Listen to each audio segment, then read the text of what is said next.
So we'll dive right on in here. Is that the macaw in the background? Yeah, I'm going to go outside, otherwise he's going to squawk the whole time. Yeah. Oh my gosh, it's just like in the book. When I'm on the phone. Yeah. This is great. It is seriously just like in the book. Oh my gosh. Yeah, you experience firsthand what Leo Kaki can't stand. Yeah. Oh, this is great. This is absolutely great. Okay, so we'll dive in here. We'll chat for a few minutes about the book. We Had Fun and Nobody Died. Adventures of a Milwaukee Music Promoter came out back in May. Peter Jest and Amy Waldman, of course, writing it as well via the Wisconsin Historical Society Press. I'll start with the title. How did you decide that you or Amy or whomever decide that the Brian Ritchie quote from the Violent Femmes tour should be adapted into the title of the book? Well, I found out probably the hardest part of writing a book is trying to find a title, and we couldn't figure out what the title should be. And then when Amy did the interview with Brian Ritchie, and she asked him, what was it like having 20-year-old Peter Jest be your tour manager? He said, well, we had fun with them and nobody died, and we both thought that's the title. It's true. No one did. All in all is good with all of the touring and everything. It's a unique title, a unique name. It's funny, so it's sort of catchy. So well, and it also leads into all of the. I mean, I know that's a tour as opposed to promoting at Shank Hall, promoting around other venues around the state, but there's a lot that happens. Your attention to detail really, really, really, really comes out in the book. Like the yellow cake, for example, the John Prine example. That's one that sticks in my mind. Oh, right. How do you find, I mean, this is almost an intangible, but how do you know the line where you've gotten to the point where you know you've gone sufficiently above and beyond where it's making a notable difference with other artists? Like there's attention to detail, and then there is that next level that comes through of absolute 100% coverage. I think that if you do a few dates with people and then you get back from the agent or the manager how much they liked working with you, like I did a bunch of Justin Hayward dates from the Moody Blues. We did including Eau Claire at I think it was the Pablo at the time. Yeah, Pablo, and he doesn't shake hands or whatever. Being on the road, and at the end of the tour, he shook my hand, and the manager goes, "Wow, that's real impressive." He doesn't do that with anybody, but he liked the attention to detail that I gave him, so that meant a lot. I was actually at that show. My mom and I, because my mom really likes the Moody Blues, and I think that was in 2019, if my memory serves me right. Yeah. And we got tickets to the show, and actually one of my friends was working at Pablo at the time, was like, we'll put you guys up at the front row, because they had a couple no one had claimed the seats, and so we were sitting front row to watch Justin Hayward, and I'm picturing it right now, and it was one of the closest I've been to a significant artist, and that was a great concert that you put on. For being in the mid-70s, his voice was tremendous, to hear those songs and just him and a guitar is just something.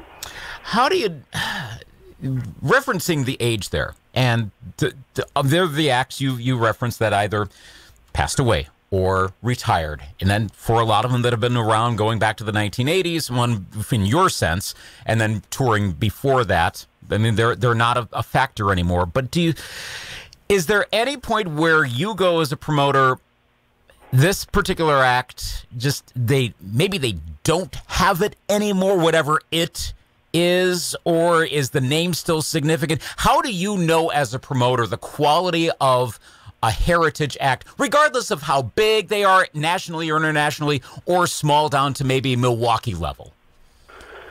Yeah, some of them, as they get older, they obviously can't hit the notes or the songs anymore.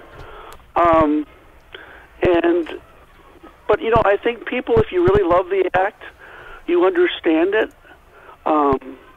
One instance where I've done a lot of Gordon Lightfoot dates, and he toured right till he passed away, I think at 82 years old or something.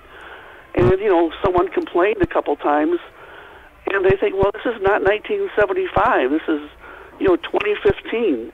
He's older. You got to put that in perspective a little bit. And his fans did. And seeing Gordon Lightfoot at 80 was still as good as 1975, if you put it in perspective and realize that, this man has written so many great songs and he's here, and especially someone that's written those kind of songs, he doesn't need the money, but he wants to be on the road and share it with people. So that's what I sort of put in perspective. If they, they enjoy what they're doing, or fortunately, I don't work with a lot of the people that are just doing it for the money. That can be the problem where it's not that good of a show. Mm-hmm. You mentioned a couple acts you'd hope to get, or maybe still hope to get, like David Gilmour, Van Morrison. As time has gone on, and of course the book is pretty fresh, it's pretty current. But do you find any other musicians over time where you've grown to go, okay, now I think I want them? Maybe even 10, 15, maybe even 5 years ago wouldn't have quite been on your radar, but even now you're like, well, wow, maybe I really want to get this act, and they're starting to rise the ranks.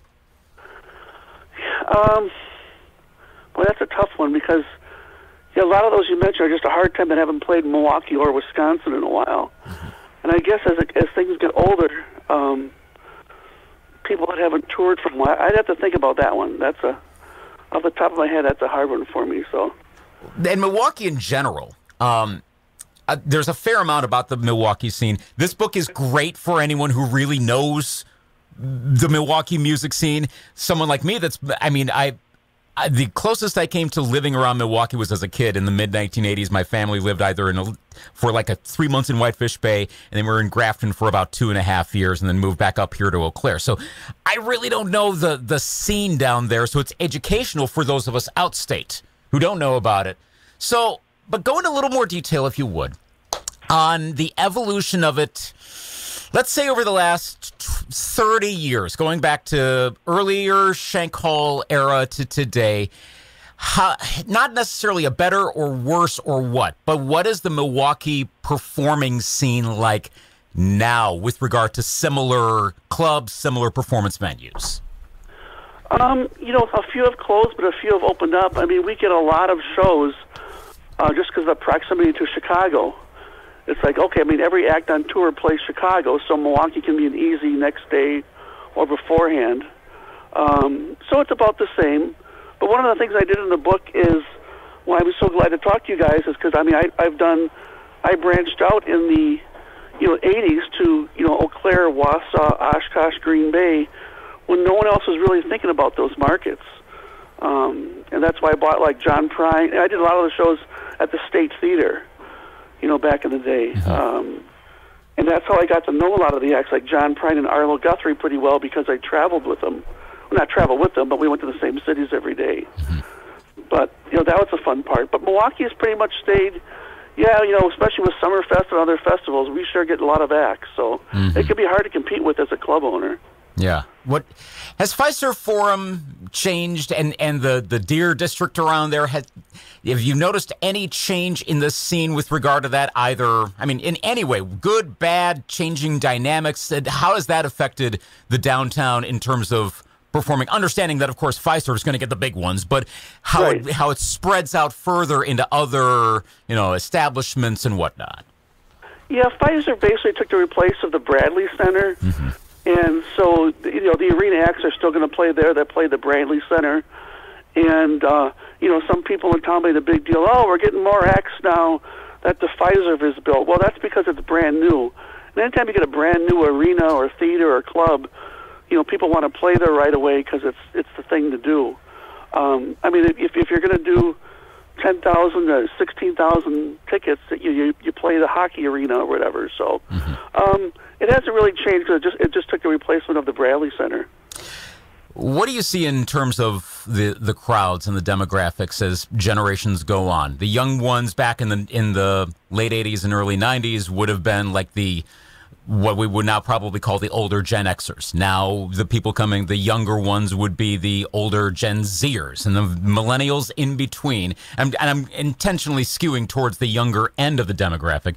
But what do you see in terms of concert goers and how they experience concerts? How do they take them in when they come to a show at a Shank Hall or any place where you're promoting an act? Well, I find the older the people are, the more they don't take pictures in front of you, so that's good.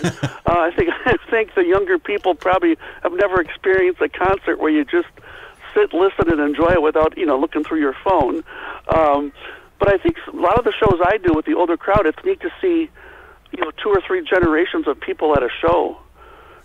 From young kids, when I was doing John Prine, and, like you said, even Justin Hayward, there's probably people, his age, mid-70s to probably early 20s, from people that, rediscover classic rock or whatever. So that's always fun to see the different generations at a show. Something I would always ask artists around 2021, 22, as live shows were starting to get back going, was what do you see in the crowds? How are you observing changes from before the pandemic? So even getting here into the summer of 2024, even after the book went to press, though I can't imagine there's too much of a difference in the last year or so, but how would you now assess crowds post-pandemic to pre-pandemic? How much of a change could you say there is, if there is? I think it's pretty much back to normal now. I mean, I think people are going if you want to go, and if you don't, they're not. I mean, so the numbers, I think, are back to pre-pandemic. So that's a good sign. So, and the behaviors. But again, people have got, unfortunately, like during the pandemic, we lost so many people, or people retired from touring. So, are the behaviors any different? Or I remember some artists would say that fans seem more excited, and maybe that was in the immediate aftermath of shows starting up, that people were excited then. Did you observe anything similar in your shows, or is the excitement level or whatever that also similar to pre-pandemic? Yeah, I think for the first 6 months when we finally came back fully, people were really excited, and it was, so happy to be back again, and maybe they buy more merch from the artist, and they, it was exciting. But now it's just sort of back to normal. So, going up to Eau Claire again, and you mentioned State Theater and Pablo Center. What was your all-time favorite Eau Claire concert? It would have. I guess it would be. I've done done John Prine at the State a few times, and Gordon Lightfoot was, I think, like the first show ever at the Pablo. And when they first opened, it was September of, was it 2016, whenever they opened. It was Gordon Lightfoot. I was just hoping that, I hope they open in time, because anytime you book up a new venue, they always say, we'll be open by August 1st, and no matter what it is, it's going to be delays. But that was exciting, being the first one at the Pablo. Lindsey Buckingham was so good at the State Theater. That was one of his last solo dates he did on that run. Yeah, just sitting up in the balcony watching Arlo Guthrie. So, yeah, I have a lot of fond memories of Eau Claire, and especially the State Theater. The Pablo, not so much, but the State Theater, a lot of good memories. So yeah, and there's not as much with Pablo yet. Obviously, like we noted, it's pretty new. But State Theater is still sitting there. We're wondering what's going to happen with the building, but it's still there, quiet, but it's still looming about a block and a half away from It's an old lady, but it worked well for, it's an old soldier, but it worked really well in its time. It did its job. You're exactly right about that. The anecdote in chapter 14 about meeting Stephanie from the Union Activities Board at that celebration at Shankhao, and then thinking back and how your life could have gone differently if she and Daryl say yes to the Warren Zevon show. So, what if they did say yes? How different is your life if the fork in the road? Boy, I think that totally changes things, because I never wanted to be in charge. I'm this young kid that just wanted to be, the runner or the gopher for the show, and I just wanted to be involved. And I probably would have helped book it, and maybe they could have taken over running it or something. Maybe I would have been fine with that, but when they said no, then I realized I had to do everything myself, and and this is my chance. But yeah, that's a good point. That's a total turning point for my life. Yeah. And then I almost guarantee we're not doing this book. So then that's right. Right. So where did the idea come about to do a book about you?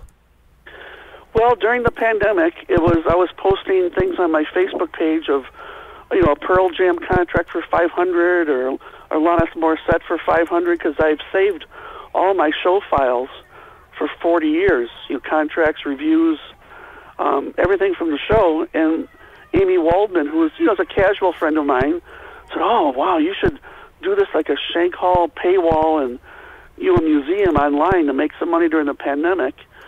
But then I ran it past my attorney, David, and he said, no, maybe a book would be good. And Amy's a librarian, and she always wanted to do a book. I said, Amy, why don't you write a book? And she loved the idea.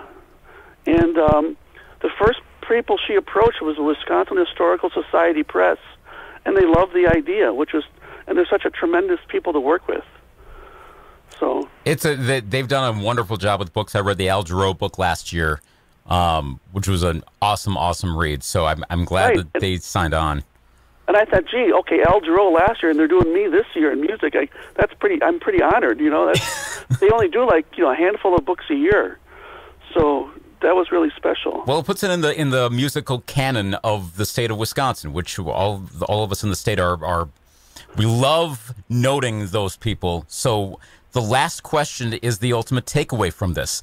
If someone reads this, someone like maybe could be a music geek like me that just delves into all the acts and all the historic dates. Side note, I love that you have all of those details. I'm one of those detail geeks. So like, what date did they record this? When were they on tour? So I'm glad that you have that and that she got all that access as well.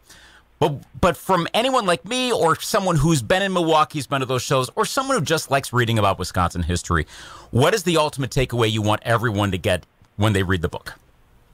Well, there's a couple things. One is that there used to be a time when there was independent promoters before Live Nation took over. And two, maybe if you're a young family and have kids, and like my brother's a doctor, my other brother's a pharmacist, and my sister's a nurse, and here's a young odd kid that loves music, but my parents encouraged me what I did and didn't discourage me. Is maybe if you have a kid that's a little bit odd and likes something that you don't understand, and my family was non-musical, is their support helped me out to what I was today, and maybe that can help some other family out of helping some other young kid that doesn't go down the path of college and the typical job. Well, it's a good thing the book exists. Peter Jest, it's good to actually get to talk to you. We've had some emails over the decade or so, and finally get to chat for a very good reason. This book, We Had Fun and Nobody Died, Adventures of a Milwaukee Music Promoter, you and Amy Waldman from the Wisconsin Historical Society Press. All the best as you talk more about the book with others, and all the best with your future promoting experiences. Well, thank you very much.